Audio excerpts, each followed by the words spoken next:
Hello everybody, welcome back. On se retrouve pour une nouvelle vidéo, ici un petit peu spéciale, où on va évoquer comment intégrer un objet 3D dans une scène filmée en passant par toutes les étapes de la production.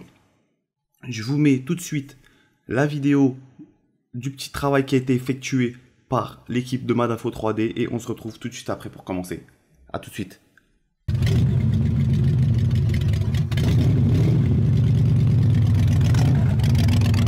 Ok, donc on se retrouve là tout de suite et on va enchaîner directement avec le 3D tracking sous PFTrack. Donc on a notre scène filmée, classique. On va effectuer un tracking 3D sous PFTrack. Précédemment, on avait vu le 3D tracking sous Nuke. Donc ici, ce sera sous PFTrack. On va charger le node AutoTrack. On va cliquer sur Better Accuracy. Dans les déformations, on va ajouter le Rotate Scale et Translate. On va juste ajouter le blur sur l'image et l'illumination. Et on va lancer l'auto-track. Donc ici, je mets en avance rapide parce que c'est un petit peu plus long que prévu, bien sûr. Donc une fois qu'on a traqué, on va solver notre caméra avec le Camera Solver, le Node Camera Solver. On va voir qu'on a plutôt une bonne solution qui a été résolu, qui est quelque chose de plutôt correct. On va juste utiliser le trim pour baisser un petit peu, c'est-à-dire nettoyer, enlever les points qui nous sont pas nécessaires, qui sont un petit peu incorrects. Et là, on refait le Refine All. On voit qu'on a quelque chose de plutôt sympa. Je vais juste réorienter ma scène avec le node Orient Scène dans Utilities et l'ajuster un petit peu pour qu'elle concorde un peu plus avec la géométrie de la scène filmée. Je fais ça, vous voyez, de manière très brève, juste afin de caler les choses correctement. Je vais ajouter des objets test avec le node setTestObject. Donc, je mets des mushrooms, des champignons, pour tester un petit peu au niveau de la scène. Est-ce qu'il y a du mouvement? Est-ce qu'il y a une petite variation? Est-ce qu'il y a un flottement qui serait néfaste et qui montrerait des imperfections dans notre tracking? Donc ici, pour l'instant, ça a l'air de coller plutôt bien. Je vais en rajouter un deuxième pour pouvoir justement effectuer une meilleure analyse. Je suis reparti là dans Orient Scène juste pour réajuster au niveau de mes points de track, car mes points de track du sol, justement, je vais essayer d'ajuster la scène qui correspondra avec mes points de track au niveau du sol, justement, pour avoir un meilleur résultat lors de notre travail sous un logiciel 3D. Une fois que ça a été fait et que je vois que il n'y a pas de souci avec mes géométries, test, ici. Voilà, ça fonctionne plutôt bien et ça, c'est plutôt sympa. On peut continuer à travailler. Je pense que le tracking est plutôt correct. Donc, on va ajouter le node export pour choisir le répertoire et on va exporter, vérifier que tous les points sont exportés. N'exportez pas le clip car on l'a déjà, ce n'est pas nécessaire. Une fois que cela est exporté en FBX, on va sous Maya. Pour charger notre FBX, on l'importe et là, on trouve notre scène qui est chargée ici et on va dans Panel, on est dans la caméra du node qui a été traqué, c'est-à-dire du FBX.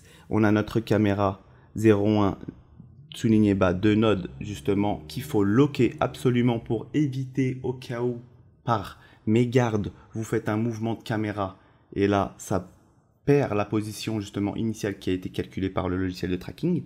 Donc j'ai chargé dans View Image Plane notre footage ici que je n'ai pas oublié de sélectionner Use Image Sequence pour avoir la séquence d'images forcément. Donc on va faire un petit test pour caler un petit peu nos lumières avec un plane et une sphère. Je vais ajouter un sky dome.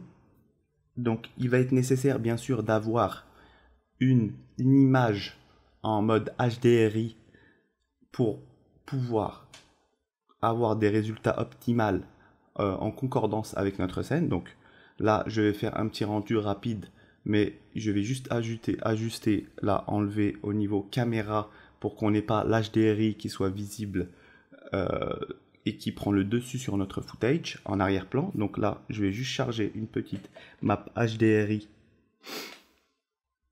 pour avoir un résultat qui se rapprochera beaucoup plus de ce qu'on obtiendra avec notre objet une fois intégré dans la scène 3D. Donc, on va laisser juste charger rapidement. J'ai le PC qui des fois qui ralentit, donc ok, on a notre scène. Je vais juste ajuster un petit peu les réglages et tourner, comme vous l'avez vu, le High Sky Dome, car notre ombre ne correspond pas à l'ombre réelle au niveau de la scène filmée. Je vais juste passer notre map HDRI en RAW, car on a vu qu'il y avait un problème de luminosité lors du chargement des textures. Et là, une fois qu'on va charger, on aura quelque chose de beaucoup plus concordant avec notre scène. Donc là, l'ombre n'est pas toujours calée au bon endroit.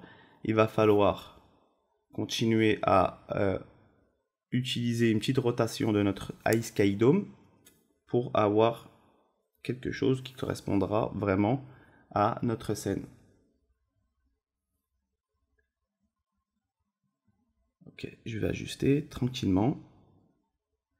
On voit que l'ombre n'est pas aussi ne correspond pas exactement aux ombres qu'on a sur la scène filmée. Donc ce qu'on va faire à ce niveau-là, on peut augmenter les paramètres de sample juste pour vérifier et constater que déjà on a une nette amélioration par rapport à ce qu'on avait précédemment.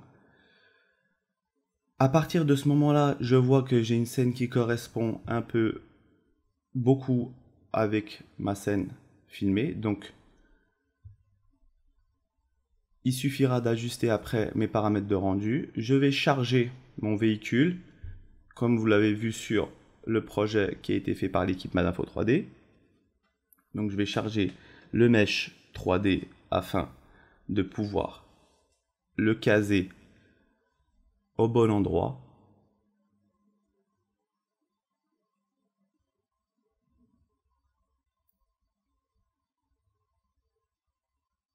Il faudra l'ajuster bien sûr au niveau du scale, de l'échelle, bien sûr, pour correspondre avec l'environnement de notre scène filmée. Ici, aucune texture n'a été chargée, donc forcément, voilà pourquoi vous voyez le résultat en noir. Mais on voit que l'objet correspond et le tracking tient parfaitement dans notre scène. Donc, à partir de ce moment-là, je vais charger ma scène sur laquelle j'ai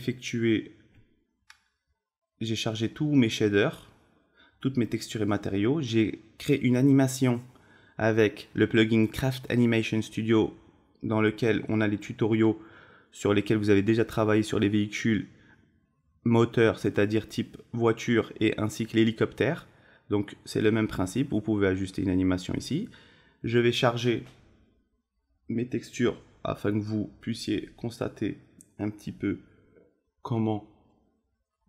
quel résultat on obtient. Et avec notre animation qui a été programmée, on voit que cela correspond parfaitement avec notre scène filmée. Si je fais un petit rendu de la scène, forcément il y a un petit peu de temps de chargement, ça c'est dû au PC et l'enregistrement de la vidéo. Donc j'ai augmenté certains réglages bien sûr dans les paramètres de rendu pour avoir un résultat optimal. Les textures ont été ajoutées afin d'être paramétrées à ce qu'elles correspondent aussi à l'environnement de notre scène. Forcément, car le véhicule aussi nécessite un ajustement au niveau des matériaux. Lorsqu'on a notre rendu qui correspond à notre scène, on va maintenant sortir toutes les passes. Là, comme vous pouvez le voir, ce sont des passes techniques qui vont être nécessaires au compositing. mais nous aurons aussi d'autres passes qui correspondront aux diffuses, aux spéculaires, à l'opacité, à la transmission, et toutes ces passes seront nécessaires au compositing. Donc pour tout ce qui concerne les AOVs, donc qui sont les passes, il faut aller dans les render settings et sélectionner parmi la liste des AOVs que nous avons ici dans la colonne de gauche. Une fois sélectionnés, on peut les ajouter justement comme je vais le faire avec ce petit exemple. Juste on sélectionne, hop, et on le passe en cliquant ici sur les flèches et ça ajoute un AOVs. Donc à partir de ce moment-là où on a tous nos passes, il suffit de sélectionner le node et de faire Select Node et de cliquer sur la fonction Merge AOVs justement pour avoir notre fichier ici en EXR qui sera un seul et unique fichier où toutes les passes seront à l'intérieur. Donc là ici j'ai arrangé mes render settings, donc j'ai augmenté le caméra A, le spéculaire, le diffuse avec et le rate depth bien sûr pour avoir un résultat un peu plus optimal. Et au niveau de mes lights, justement, j'ai augmenté, comme je vous l'avais montré, le sample à 10 pour obtenir une meilleure finition au niveau du grain aussi. Donc, une fois que je suis satisfait, je vais dans Rendering, l'onglet Rendering, je vais dans Render et je lance un Batch Render. Et à partir de ce moment-là, une fois que le rendu a été fait, nous nous retrouvons sous Nuke. Une fois sous Nuke, nous avons notre scène ici, c'est le footage classique de base.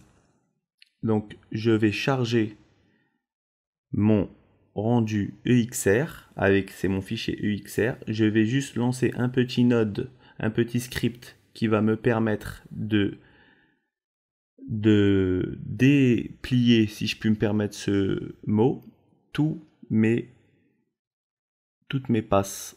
Et là, j'ai toutes mes passes assemblées, comme vous le voyez ici. Ce sont des nodes shuffle qui ont été mergés les uns à la suite des autres. Donc, moi, avec ce petit script, c'est pour aller, vous vous en doutez sûrement, pour aller plus vite. Je fais un petit merge après de l'ensemble avec mon footage de base et je retrouve ici ma scène avec toutes les passes assemblées. Donc, à partir de ce moment-là, je peux travailler avec mes nodes. Vous voyez, là, j'ai toutes mes nodes, toutes mes passes qui sont individuelles et que je peux retoucher afin de pouvoir ajuster mes réglages. Car comme on sait, le compositing justement va permettre d'ajuster notre rendu afin de correspondre à la scène que nous souhaitons. Si on veut donner une ambiance, je sais pas, plus chaude ou plus froide à notre scène avec les différentes teintes, ou si il faut réduire un peu les spéculaires et les augmenter. Donc à partir de ce moment-là, on peut, comme vous pouvez le voir, je peux ajouter le node grade comme on l'a vu dans les tutos sous Nuke. Pour ajuster la colorimétrie, ici c'est ce que j'ai fait principalement lorsque vous voyez ici, c'est la composition qui a été réalisée justement par l'équipe de Madinfo 3D, où on a augmenté un petit peu les ombres pour les rendre un peu plus réalistes.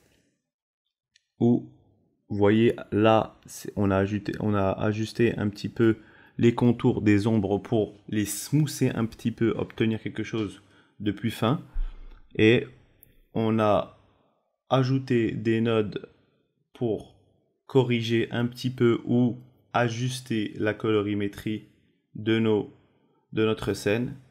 Et on obtient le résultat que vous voyez justement ici présent. Une dernière petite chose qu'on a effectuée sur notre compositing final, on a ajouté bien sûr du motion blur, le node motion blur qui va permettre justement d'amener un réalisme à notre scène. Donc j'espère que cette vidéo vous a plu et n'hésitez pas à nous soutenir avec un petit commentaire, un petit pouce bleu et un petit like bien sûr, et on se retrouve très vite pour une nouvelle vidéo. Prenez soin de vous. Ciao.